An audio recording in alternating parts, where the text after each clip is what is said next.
মাদারীপুরে মহান বিজয় দিবস উপলক্ষে চারুকারু এবং কুটির শিল্প এবং স্থায়ীভাবে উৎপাদিত পণ্যের সমাহার নিয়ে মাদারীপুর জেলা প্রশাসনের আয়োজনে 3 দিনব্যাপী বিজয় মেলা বসেছে। বিস্তারিত থাকছে মাদারীপুর নিজস্ব প্রতিনিধি ইসমাইল খান হৃদয়ের প্রতিবেদনে।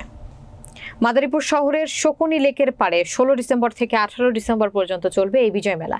প্রতিদিন 3টা থেকে রাত 11টা পর্যন্ত চলবে এই মেলা। 75টি স্টল নিয়ে বিজয় মেলায় পাওয়া যাচ্ছে নিত্য প্রয়োজনীয় জিনিস সহ নানা রকম মজাদার বিভিন্ন খাবার। মেলায় রয়েছে বই প্রেমীদের জন্য ভ্রাম্যমাণ বইমেলার স্টল। খাবারের মধ্যে রয়েছে কলকাতার স্পেশাল তান্দুরি চায়, স্পাইসি বারবিকিউ, কাবাব, কেবি সহ বিভিন্ন ফাস্টফুড আইটেম। মেলার প্রথম দিনে শকুনি লেকের পাড়ে দর্শনার্থীদের উপচে পড়া ভিড় দেখা যায়। এ সময় মেলায় ঘুরতে আসেন মাদারীপুর জেলার স্বেচ্ছাসেবক দলের সাংগঠনিক সম্পাদক মিজান শিকদার।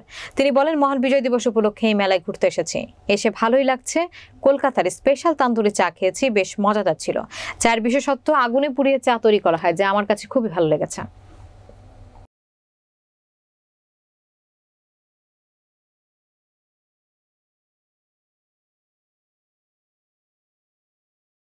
চায়ের স্টলের নাম স্পেশাল তান্দুরি চা।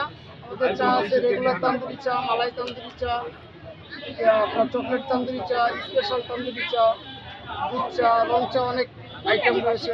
মহান বিজয় দিবস উপলক্ষে মাদারীপুরে এই বিজয় উদ্দেশ্যে যে আজকে একটি সুন্দর একটি মেলার আয়োজন করা হয়েছে, সেই উপলক্ষে মাদারীপুরে এসেছি এই মেলায় পরিদর্শন করার জন্য এসে এখানে তান্দুরি যে চা আছে, চা খেলাম, অত্যন্ত খুব ভালো চা।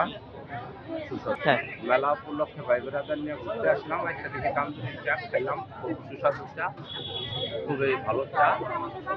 এই আর কি।